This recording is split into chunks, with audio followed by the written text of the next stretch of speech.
내 영혼아 여호와를 송축하라.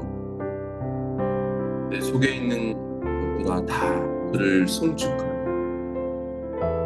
내 영혼아 여호와를 송축하며 그 모든 은택을 잊지 말지어다. 너가 내 모든 죄악을 사하시며 내 모든 병을 고치시고 내 생명을 파멸해서 구속하시고 인자와 긍휼로 간을 씌우시며 좋은 것으로 내 소원을 만족해 하시고 내 청춘으로 독수리같이 새롭게 하시고 하나님 오늘도 내 모든 것을 통해 하나님을 송축하고 찬양할 수 있도록 도우시고 인도하여 주옵소서. 내 안에 얻은 모든 것을 거둬주시고 성경의 인도 따라 하나님의 마음을 품고 살아가며 그것들을 갈망하며 달려갈 수 있도록 도우시고 인도하여 주옵소서. 하나님을 찬양하며 감사드리며 예수님의 이름으로 기도드렸습니다. 아멘. 네, 오늘 하나님의 말씀 사무엘하 2장 1절에서 11절 말씀입니다. 제2장.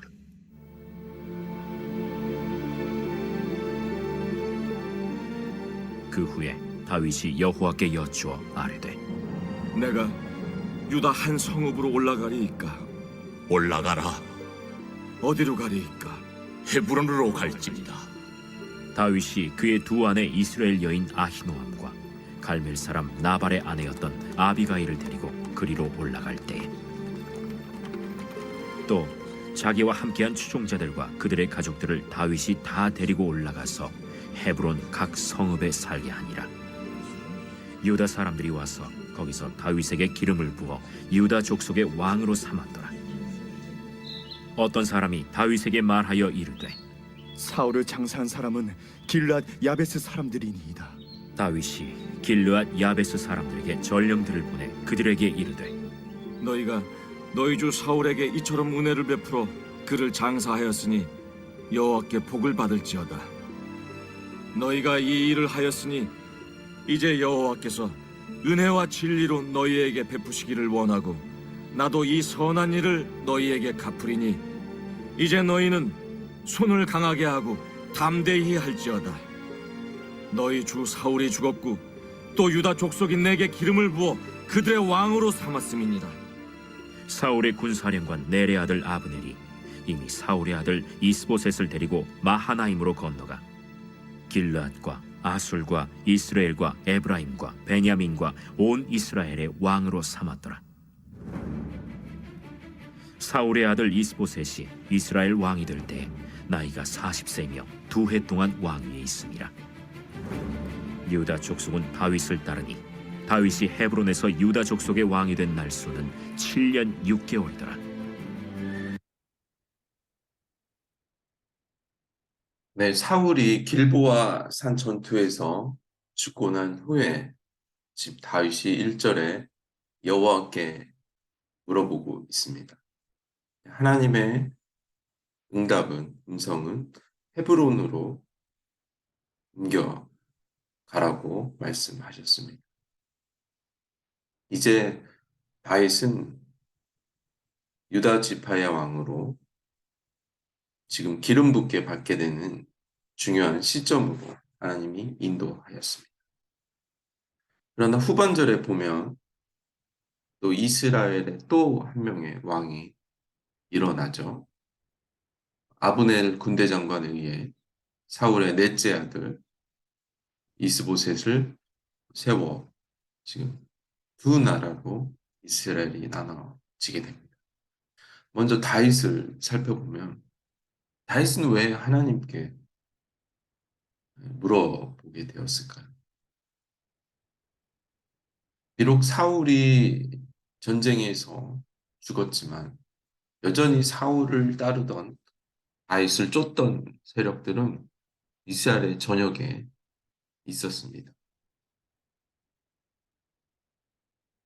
그래서 다윗에게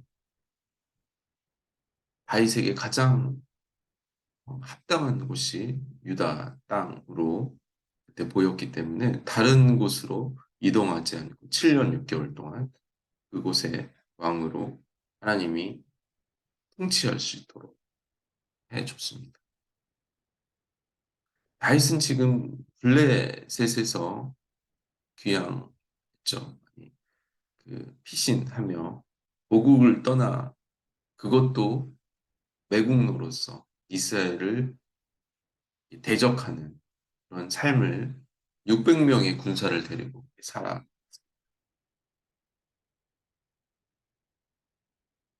백성들은 순순히 다윗을 받을 수 없는 이 두 가지 큰 다윗 안에 두려움이 있었습니다. 여전히 사울의 영향권에 있었던 그런 사람들.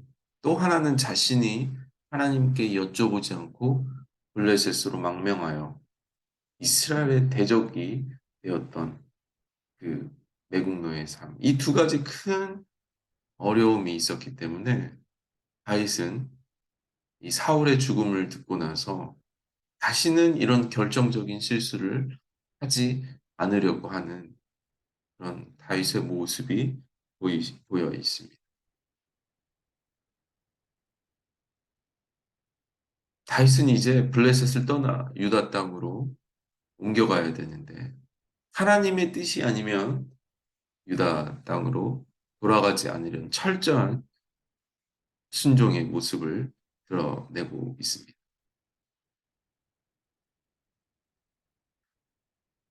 지금 다윗의 두려움은 사무엘상에서 나왔듯이 나발,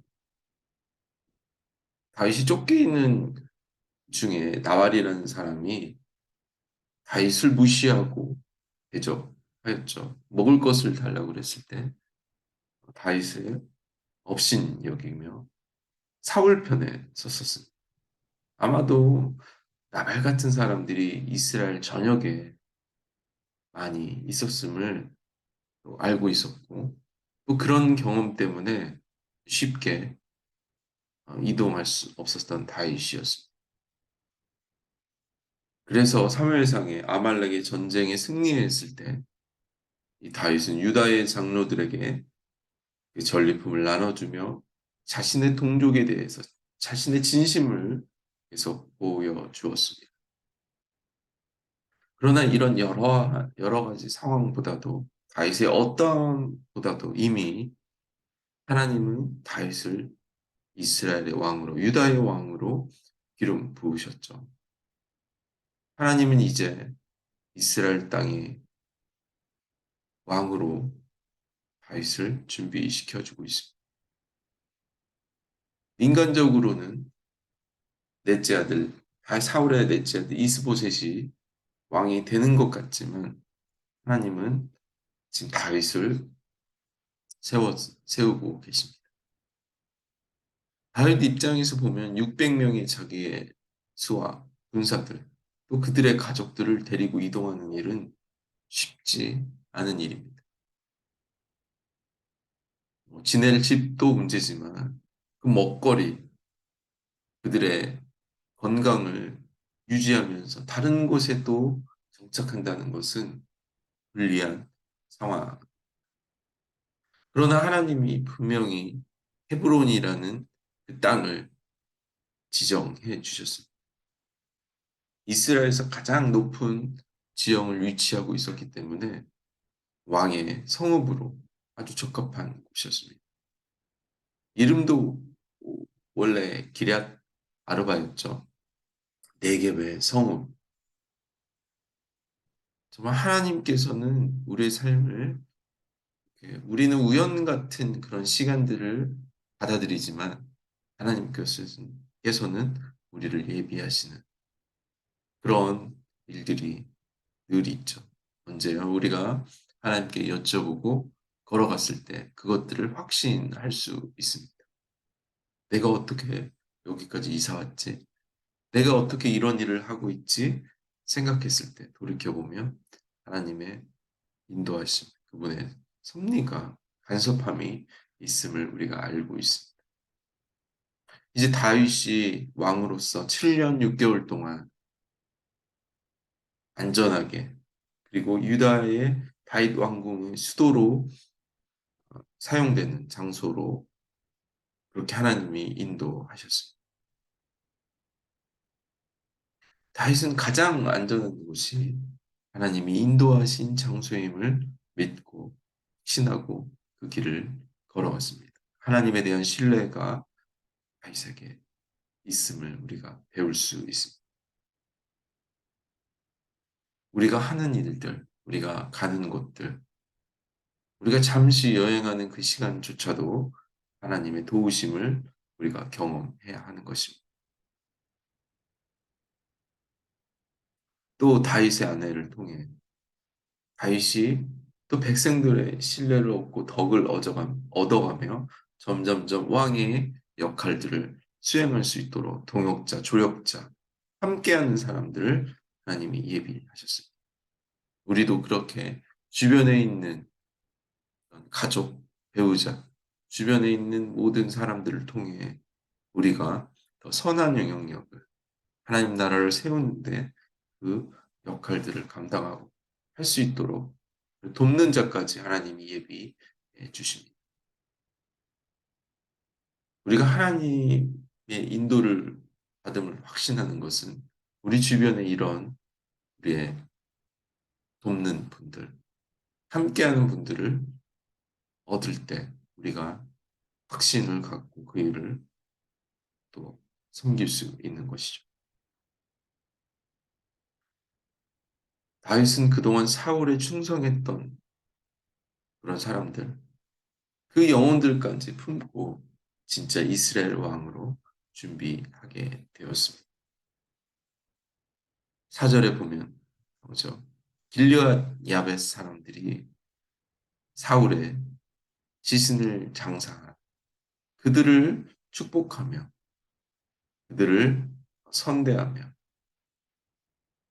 사울과 함께 자신을 죽이려고 했던 길르앗 야베스 사람들을 원수로 여기지 않고 그들을 칭찬하며 오히려 사울은 하나님의 기름 부은 왕이라고 그들에게 철저하게 인정할 수 있도록 그렇게 축복했습니다.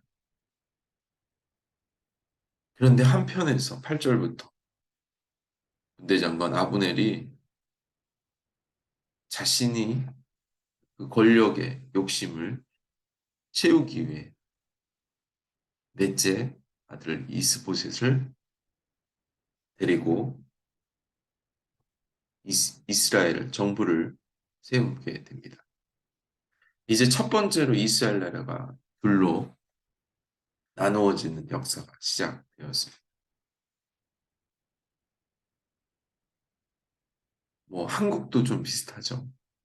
하나님은 한 번도 이 남과 북을 나눈 적이 없었는데 이 아브넬이라는 사람이 자신이 왕이 될 자격이 없어서 이스보셋을 세워 2년간 조종하며 권력을 가지려 하는 그런 치밀한 계획이었습니다. 인간이 만들어 놓은 왕국이죠.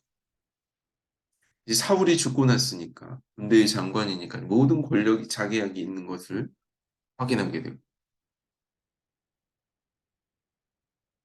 지금 이 아브넬에 의해서 세워지는 이 북쪽의 이스라엘 이스보셋의 나라와 다윗의 유다 분명히 구별이 됩니다. 다윗은 유다 사람들에 의해서 자발적으로 추대되어진 왕이라 하면 아브넬은 이 이스보셋을 강제로 취하여 지금 왕으로 세우고 있습니다. 이 사울이 하나님을 떠났던 인본주의의 열매가 아브넬을 통해 또 이어지고 있습니다. 결국 아브넬 역시 사울과 같이 실패의 길을 걸어가는 것을 우리가 알 수 있습니다. 우리도 살다 보면 우리를 왕으로 삼으려 하는 자리가 있고 또 우리가 왕을 세우려고 하는 그런 유혹을 때가 있습니다. 내가 주인 되어서 나를 세워가며 유혹하는 그런 자리가 있습니다. 이스보셋만 있으면, 그런 명분만이 있으면 내가 주인이 될 수 있는데 라고 우리는 그런 많은 유혹이 있습니다. 그때 우리는 다윗과 같이 하나님을 신뢰하며 다시 주님 앞에 걸어가야 합니다. 하나님을 묻지 않는 그 모든 길은 아브넬의 왕국이 될 것입니다. 우리도 모르는 사이에, 나도 모르는 사이에 내가 아브넬의 왕자에 앉아 있다면 그 자리를 내려와 다시 다윗의 길로 돌아서야 하는 것입니다. 이것이 믿음이며 이것이 성숙이며 이것이 우리의 성장, 우리의 기름 붓고 성령 충만한 삶을 살기 위해서는 계속해서 그분의 뜻, 아버지 앞에 계속 묻는 그런 믿음이 우리에게 필요한 것입니다. 오늘도 우리가 다윗의 길을 갈 것입니다. 아니면 또 다른 힘과 권력과 평안과 행복을 위해 내 삶을 추구해 나가는 인본주의적 어리석은 삶을 살 것인가? 우리가 선택해야 합니다. 같이 기도합시다. 하나님, 오늘도 주님께 여쭤보기를 원합니다. 나를 대적하는 사람들까지 볼 수 있는, 그들을 통해 하나님을 인정하며 그들에게 복음을 전할 수 있는 합당한 기름 부은 성령 충만한 삶이 될 수 있도록 도와주시옵소서. 나를 추대하고 나를 따르며 자신의 사리사욕을 태워가는 그런 사람들이 주변에 있는 것이 아니라 기꺼이 하나님과 함께 순축하며 예배하며 주님을 높일 수 있는 그런 부모들, 그런 가족들, 그런 친구들을 이렇게 주님 앞에 나아갈 수 있도록, 그런 복을 받을 수 있도록, 또 그런 믿음으로 하루를 이겨내며 하나님께 영광을 올려드리는 그런 복된 삶이 되죠. 감사드리며 예수님의 이름으로 기도드렸습니다. 네. 오늘도 승리하시는